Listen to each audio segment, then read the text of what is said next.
Jsme na Mezinárodním strojírenském veletrhu v Brně 2010. Na expozici společnosti AKAM jsme objevili spínané zdroje a Juraje Kleina z této firmy jsme se zeptali na více informací.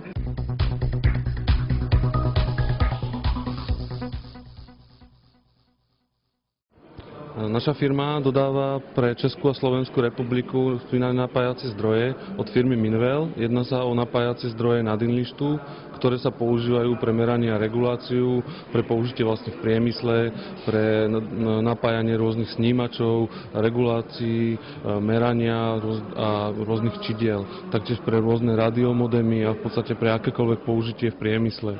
Sú to vlastne napájacie zdroje, ktoré dodávame vo výkone vlastne od zhruba nejakých 10 W až do 960 W s rôznymi výstupnými napätiami.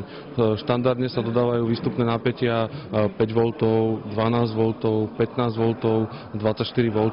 Tieto napájacie zdroje majú výhodu, že majú vlastne štandardne sú vybavené trimrom a týmto trimrom je možné vlastne tieto zdroje a ich výstupné napätie vlastne doštedolovať v rozmedzi, dajme tomu plus minus 5%. Tým pádom je možné plynule vlastne si nastaviť ten zdroj pre rôzny spotrebič, poprípade pre rôznu aplikáciu, ktorý zákazník potrebuje. Distribúciu v Česku zaisťuje vlastne firma AKAM so sídlom v Brne po vlastne celej Českej republike, dodáva vlastne kuriérskou službou, taktiež na Slovensku ich zaisťuje firma JDC SRO, taktiež kuriérskou službou na celom území Slovenskej republiky.